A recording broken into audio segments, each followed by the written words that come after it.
શ્રી યમુનાજીનું સ્વરૂપ વ્રજાધીપ ભગવાન શ્રી કૃષ્ણના ચતુર્થ પ્રિયા છે શ્રી યમુનાજી. પુષ્ટિમાં પ્રિયા ભાવ છે, મર્યાદામાં પત્ની ભાવ છે. કેટલાક ભક્તોનો અંગીકાર વ્રજલીલામાં છે, કેટલાકનો રાજલીલામાં છે અને કેટલાકનો બંનેમાં એટલે કે દ્વારિકા લીલામાં. રાજરાણીઓ રાસમાં ન પધારતા પ્રભુએ કુમારિકાઓને પધરાવ્યા, તેથી દ્વારકામાં ગોપી તળાવ, ગોપીચંદન સુલભ છે. રાજલીલામાં સૂર્યપુત્રી કાલિંદીજી ચોથા પત્ની છે.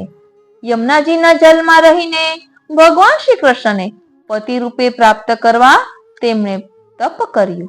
એટલે કાલિંદીતી સમાખ્યાતા વસામી યમુના જલે, એટલે શ્રી યમુનાજીના જલમાં કાલિંદીજી એ તપ કર્યું છે.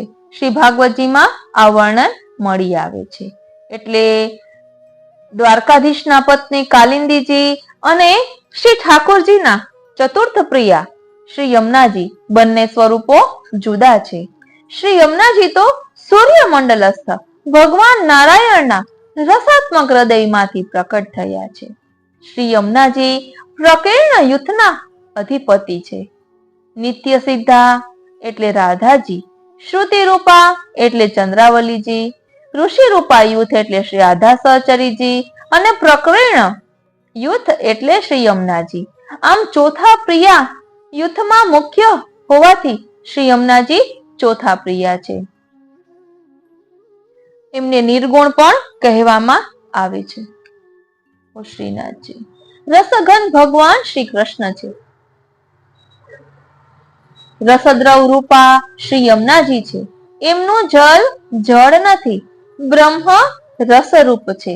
શ્રી યમુનાજી વ્યાપી વૈકુંઠમાંથી ભૂતલે પધાર્યા છે. એમની વાલુકાનું કાત્યાયની સ્વરૂપ કુમારિકાઓના મનોરથ સાધન સિદ્ધ કરનાર છે.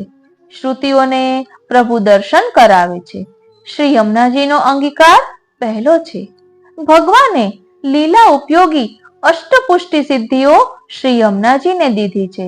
શ્રી યમુનાજીના 8 ઐશ્વર્યો છે. આ બધું યમુનાષ્ટકમાં પ્રસિદ્ધ છે.